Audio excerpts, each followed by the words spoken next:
तर आज संध्याकाळची चहाची वेळ आणि स्वयंपाकाची वेळ एकच झाली. तर अगोदर चहा वगैरे केला, मुलांना दिला, सर्वांनाच दिला आणि नंतर तो गेला होता मोठा क्लासला आणि म्हटलं लगेच स्वयंपाकाला लागायचं होतं, कारण की त्याला तिकडनं आल्यावरती भूक लागून जाते लेकराला. घरी शाळेतही डबा वगैरे काही खाल्लेला नसतो.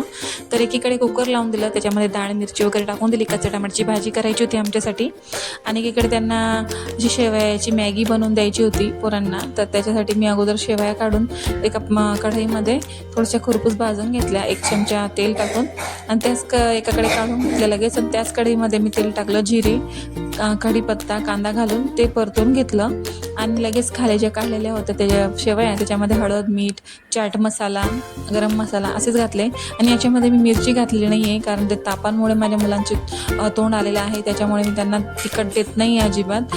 तर मिरची घालायची असली तर आपण घालू शकतो, तसं काही नाही, मी घालायची, पण आज मी विदाऊट मिरचीच केलेली आहे. मस्त टमाटर घालून घेतलं, नंतर टमाटर चांगलं होऊ दिलं, नंतर त्या शेवया होत्या त्या शेवया त्याच्यामध्ये घालून घेतल्या आणि चांगलं परतून घेतलं आणि मी एकीकडे पाणी अगोदरच गरम करून ठेवलेलं होतं. चांगलं कडकडीत गरम करून ठेवायचं, कारण की शेवया व्हायला वेळ लागत नाही आणि गरम पाण्याने चवही छान येते आणि थंड पाणी जर लागलं तर शेवया आपल्या पानसट लागतात थोडंसं म्हणून. आणि वरतून कोथिंबीर घालून घ्यायचा आणि चांगल्या प्रकारे झाकण ठेवून त्याच्यावरती उकळी येऊ द्यायची त्याला.